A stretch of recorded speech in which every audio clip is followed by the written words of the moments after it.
Nu ką, sveiki gyvi. Šiandien toks netradicinis video. Video idėją pakišo Babyla arba Bylos kanalas. Nežinau dėl savo suvalkietiškos baisios tarmės, ar aš teisingai tariu. Atsitiktinai toks atsektas kanalas, kurio turinys pasirodė tikrai įdomus. Yra tikrai naudingų ir patarimų gerų ir gerų video. Kaip sunku šnekėti. Nu gerai, yra gerų patarimų, gerų video, juokingų video, priešingai nei mano, aš gal varau sausą turinį, žmogus ten yra gal iškalbingesnis, geriau iškalba geresnė turi. Ir šitą labai geri video. Ir tiem, kas neseka ir yra mano sekėjai, rekomenduoju pasekti. Ir yra kažkada aš irgi rekomendavęs porą kanalų ir kažkoks žmogus pasakė, tu labai didelė klaida darai, kad tu rekomenduoji kitus kanalus, o kokia čia klaida. Visiems po saulė vietos užteks, nes aš suprantu, kad irgi ne visiems žmonėms pasiūlau tai, ką reikia ir ko reikia. Ir kanalų įvairovė yra geras dalykas, visi mes esam bendruomeniai ir mano akim pasirodė kanalas geras ir man tikrai nesunku jį rekomenduoti. O jūs jį pasubscribysit ar mane pasubscribysit, čia jau yra jūsų reikalas, čia nėra prievarta. Ta pat žmonėm, kurie mane atsubscribina, irgi tai yra jų teisė, jeigu nemato mano turinį naudos.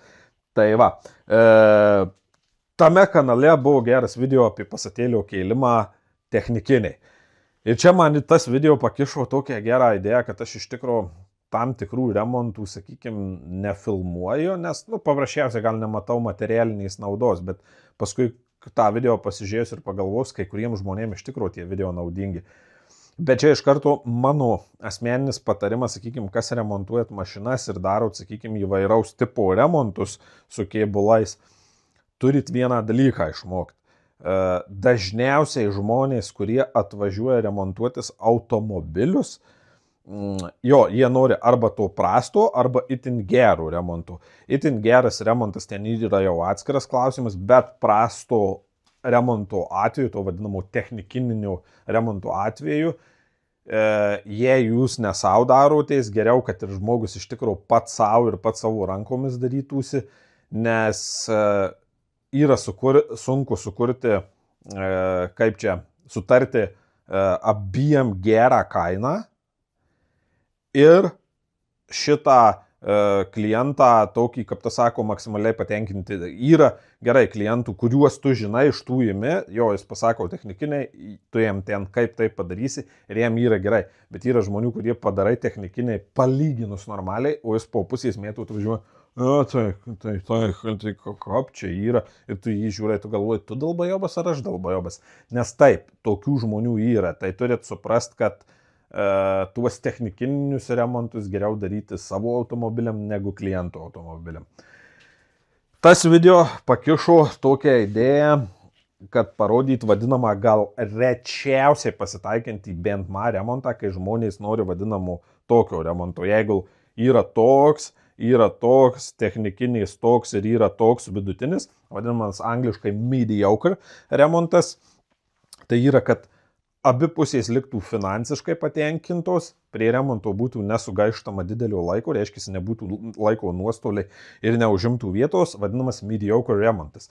To remonto tikslas reiškia mašinos išorėje fasadą padaryti kiek įmanoma originalo, kad viskas atrodytų gerai, viskas atrodytų užtikrintai ir kad greitai nepradėtų lysti kažkokie feileriai, kad atitinkamą laikotarpį automobilis išlaikytų ir tarnautų. Čia yra senas pirmasis CR-V ir kas tvarkėje turėjo tokį automobilį, žino, kad yra problema su arkom. Ir dar didesnė problema su arkom yra vidiniai arkom. Dažniausiai, kas yra išoriai, vidiniai arkoj būna blogiau. Tokių remontų man tekė daryti, bet dažniausiai vis tiek žmonės norėdavo geresnių remontų. Norint geresnio remonto sunku gauti, bet kai kuriem automobiliam įmanoma vidiniais remontiniais arkos gauti. Negavus ir norint gerą darbą padaryti, reiškia sunkus dalykas, bet reikia vidinė arką susikurpti iš nieko, reiškia, atskuti, atpjauni arką iki gyvo metalo ir galais dažniausiai lipdai, kiek įmanoma pasilenki, lipdai, tada nušlifuoji siūles, padengianti koroziniam dangom, ten tais pačiais purškiamais hermetikais ar kuo ir dažniausiai nei pėdsako nebūna vidiniai dar, kaip tas sako, suodžiais apsineša, kad ten kažkas daryta. Bet tas remontas yra ilgas. Ir to problema, kai darai vidinį arką, vos ne 100 kartų turi uždėti, primatuoti visus kampus, ar tau vidinį arką nemaišys išoriniai arkai, kad kiek įmanoma ją davest arčiau tikslo. Iš ten tada atsiranda toks, kaip tas sako, bendras kompromisas, kaip padaryti tokį automobilį kiek įmanoma kokybiškai, taupant tam tikrus dalykus. Automatiškai išorinė arka eina gautinai darosi jau kaip ir normaliai, o su vidinė arka jau reikia šitą pažaist. Su tuo pažaidimu atsiranda tokie dalykai. Dažniausiai vis tiek būna nupuvus daugiau ir tas nupuvimas, kaip tas sakau, vaikščioja.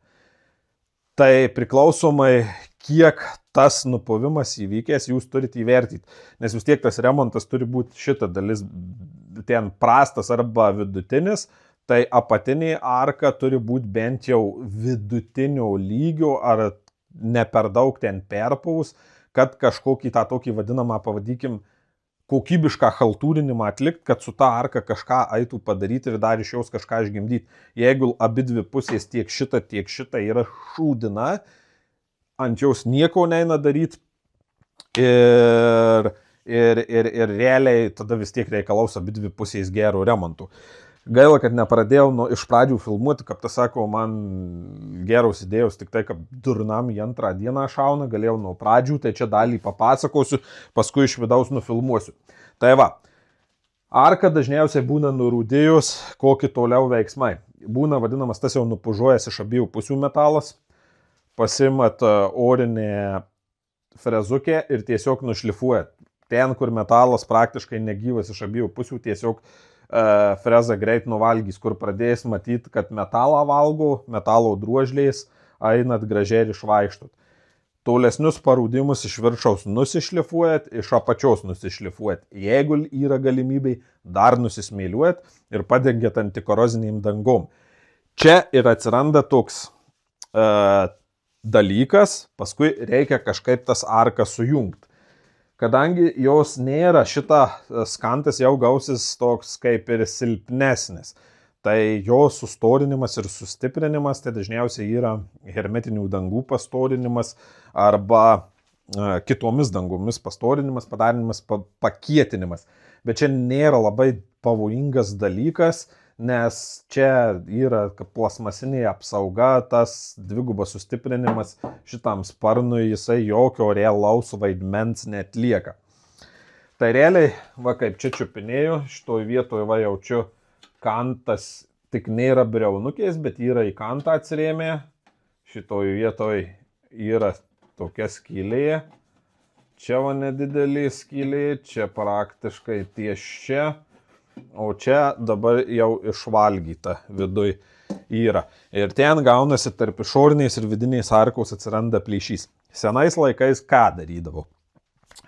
Senais laikais darydavau iki tam tikrų medžiagų atsiradimo, naudodavau polisterinę dervą su audiniu. Bet ten atsiranda vėl tam tikri niuansai. Tam tikrom medžiagom turi apdirbti sparną. Turi būti palyginus metalas ganėtinai švarus. Tu jau nepanaudosi, kad, pavyzdžiui, čia geltonuoja, tai čia aš panaudojau rūgštinį gruntą. Jau vidinės arkos atveju, jeigu naudosit polisterį, rūgštinis nelabai tinka, nes gali atšokti. Ir apskritai ilgainiui įsitikinau, kad polisteris yra ganėtinai sodinių toks vidutinio elastingumo ir būna atsivibruoja, atsiklijuoja ir panašiai. Tai ten ganėtinai reikalingas detalesnis paruošimas. Ir polisteris turi tokią savybę, kad jis traukia drėgmę. Tai aišku, jeigu tinkamai iš abiejų pusių pavyks apsaugoti, ten lyg ir neturėtų nieko įvykti, bet yra bet. Ir ten būdavo jo prikim šitas skylės užkiši, rankovės visos pilnos, skysčio panašiai. Yra niuansų.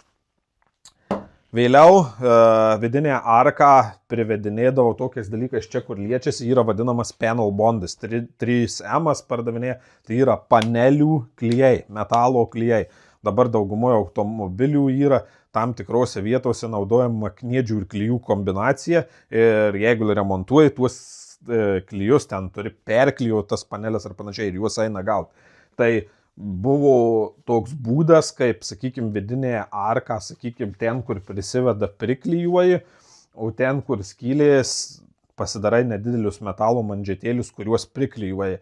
Ir toks iki šiai dienai bene toks, sakykime, kokybiškiausias remontas, bet tie panel bond klijai, jie ganėtinai yra brangus. Iš to ilgainiui gimė idėja ir ką darysim šiandien, tai vadinama naudot makrofleksą. Bet čia yra kitoks biskį makrofleksas. Čia yra kėbulams skirtas makrofleksas. Aišku, šitos firmos aš nesu bandęs, esu kitų firmų makrofleksus bandė. Ir kiti sakys, o tai kėbulam makrofleksas nėra naudojamas. Kėbulam makrofleksas yra naudojamas ir yra ganėtinai senai naudojamas. Šiaip tai mes dėsniškai vadinam makrufkę, bet tai yra poliuretaniniais putos. Skirtumas yra, kad statybiniais poliuretaniniais putos yra vieno komponento, o kėbuliniais poliuretaniniais putos jos yra dviejų komponentų. Ir jų pliusai nuo statybinių skirtumas tarp statybinių ir tarp kėbulinių, tai tas dalykas, kad šitos greičiau kietėja, jom nereikia oro ir jos išdžiūvėje mažiau reaguoja į drėgmę, mažiau leidžia drėgmę,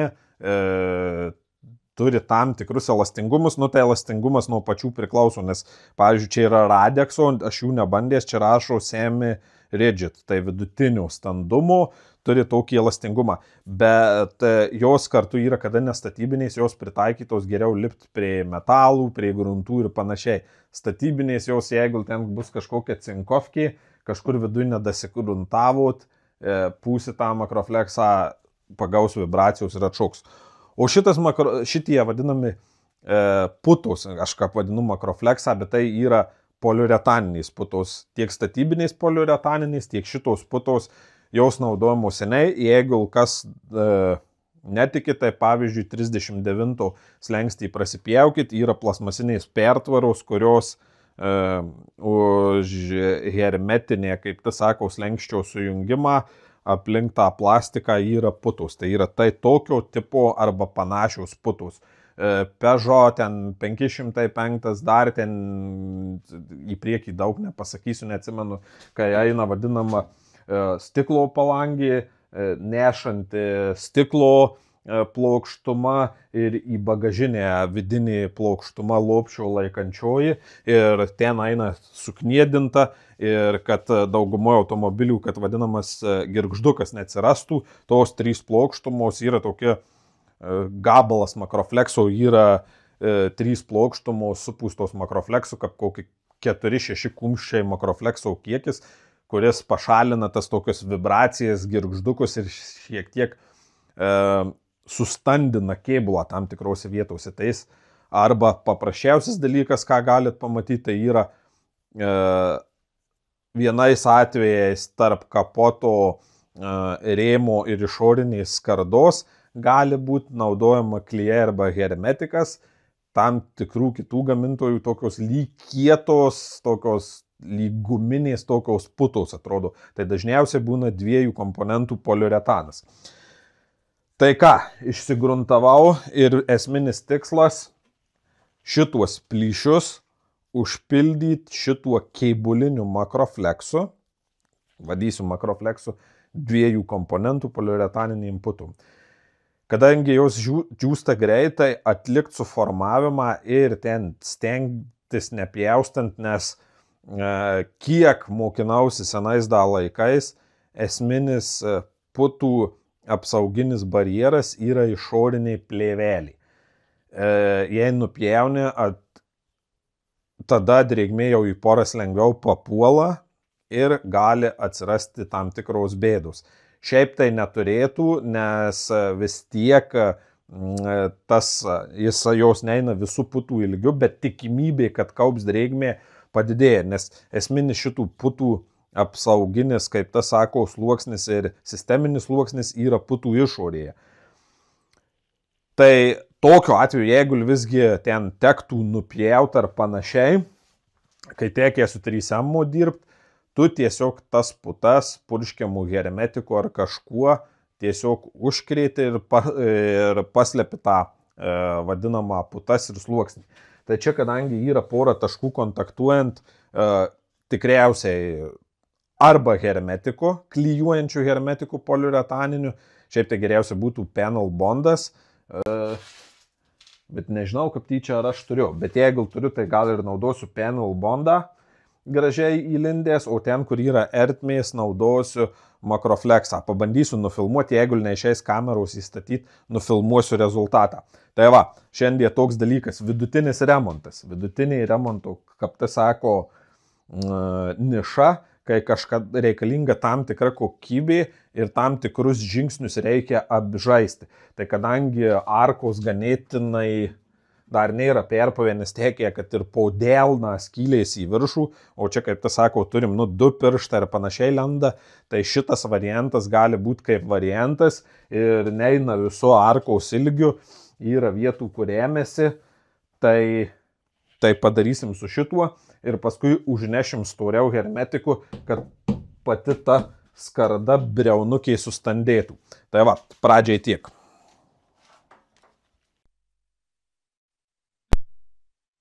Arka, rūgštinis gruntas čia va praktiškai prie kantų, kaip ir sakiau, rėmėsi. Tokiu atveju galėtai panel bondą tiesiog iš anos pusės ir prie pat kantų pravest ir ganėtinai tikrai susistandytų, nes rėmėsi. Tačiau atsiranda čia va tam tikri nuo arkos nutolimai, kaip ir sakiau, su freza išvaikštai, išėda blogą metalą, išsismeiliuoja, pereini gruntais.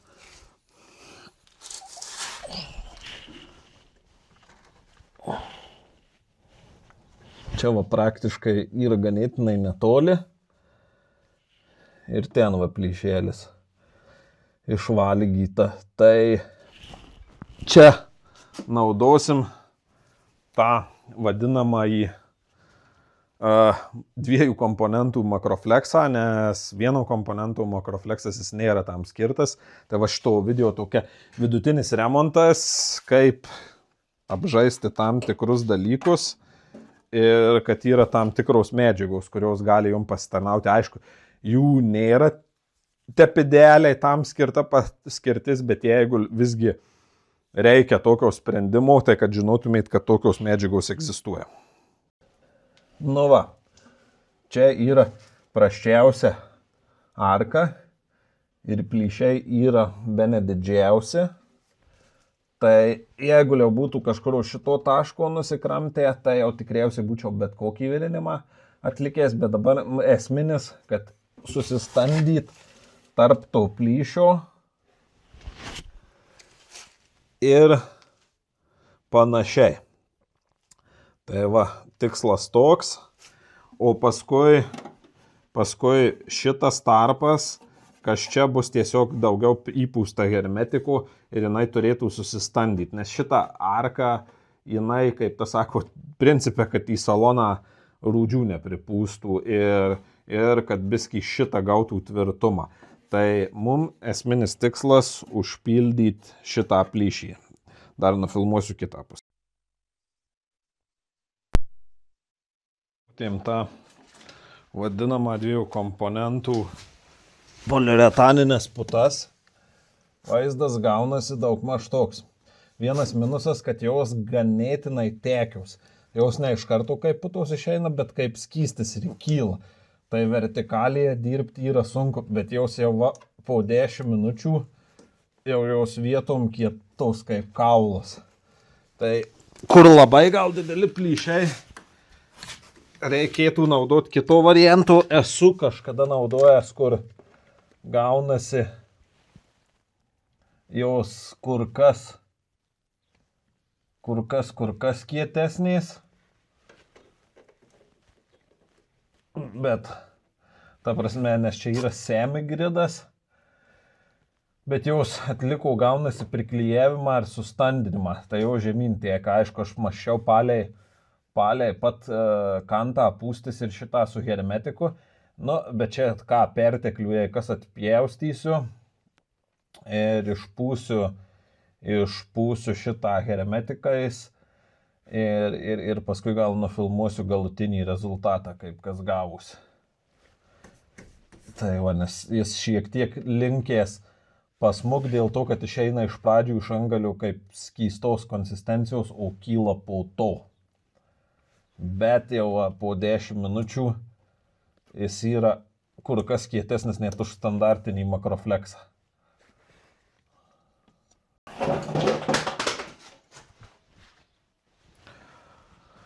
Nu ką, išsipūčiau šitos arką hermetikais vakar vakare, apsirengęs kaip koks zootechnikas. Žodžiu, parodysiu, kaip gavosi, kaip išėjo. Čia pradžiai špakliaus prasitepimą padariau. Bet čia ne išorė dabar esmė, o tas vidus ir kaip gavosi. Iš karto neslėpdamas senoj pusėje, kada buvo didesni iškirpimai, tą makrofleksą arba vadinamą 2 komponentų poliuretaninės putas pašlifavau, kad būtų formos, kad tokių apdirbimų nesimatytų, o šitoj pusėje beveik nieko nereikia daryti. Tai va, nufilmuosiu, kaip gavosi, kaip atrodo arka. Gerai, kad vakar kepurė, tai hermetikų čia turbūt ant strėnų pilna, išlandžio, tai tas zootechniko kostiumas biskį pravertė. Tai ką, lendam biskį pasižiūrėti, kaip gavosi.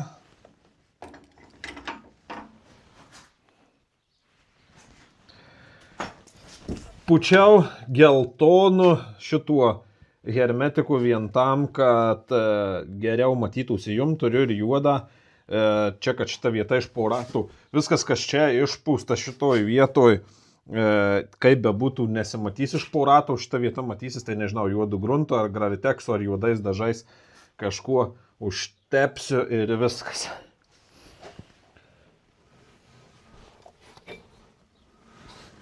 Tai va, gaunasi tokia, kaip, primena kaip bemvuose einančius hermetikus.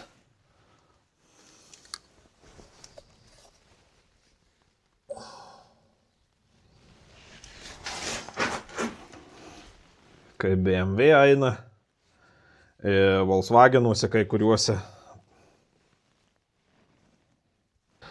Čia lyginai tas pats. Čia lyginai tas pats. Tik čia, kaip minėjau, makrofleksus bėski turėjau apšlifuoti, bet bendraja prasme